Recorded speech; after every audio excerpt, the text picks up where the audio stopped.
Mr. LMV.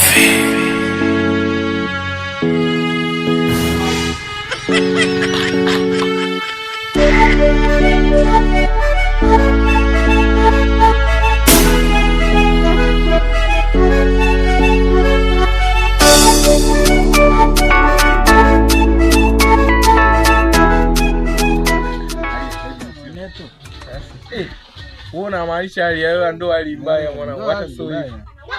Kwani sasa hivi ndio watu kusema hivi hauna kazi ama? Kazi ninazo ila ndo hizo tu za kubabaisha. Sasa hapo namshukuru Mungu useme kazi unayo pesa unafika kimaokoto kidogo hela ndio hivyo. Sasa unajua nini mwanangu? Uona sijui umesema sijui hali ya hewa sijui nini sijui kazi. Sasa si mwanangu sisi tunapigaga tu kazi za kawaida. Sema nikupe mfano wa hizo kazi. Unajua hizo ni kazi zipi? Tunauona kama huo mlima mwanangu. Huo mlima una nini? Si una mawe?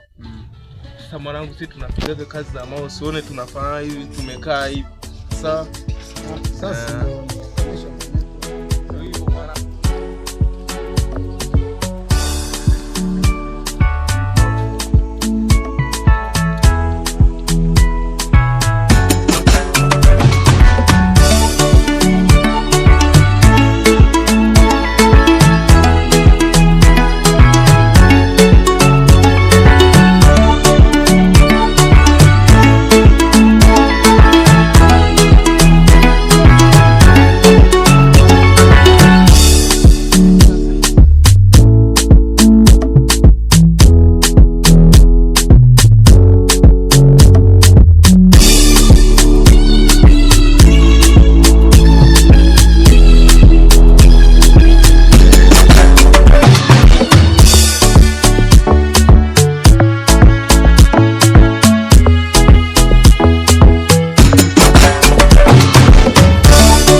unanishauri anipe na visode eti na vile na vijisi vile vidogo vidogo fungia mawili funga ndazi vile na vijisi viondate hapo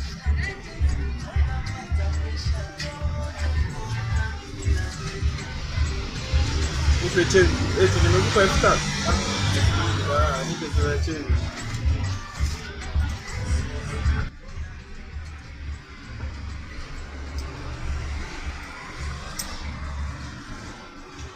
umetumia mwanangu. Tunakudai huko. Bado mimi. Mimi ndo nimepiga kazi na deki, mimi ndo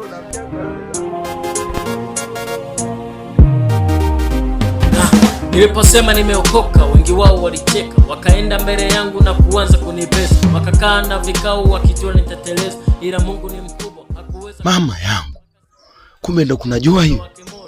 Aise, sina cha kupa Bwana, bali mimi nashukuru. Habari ya saizi jamani, ndugu zangu. Samahani lakini mmeshikilia nini? Tumebebelea ndazi. Hey, shida iko wapi? Hii ndo wahenga wanasema jambo usilolijua ni sawa na usiku wa giza. Nyie mnaona ni andazi?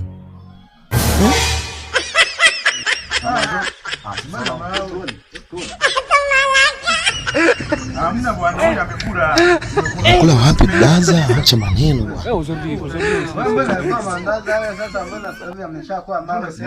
Si andazi hizi. Mshapigwa hapo, mshapigwa. Napikwa. Oho. Leo kanyaga. Kanyaga.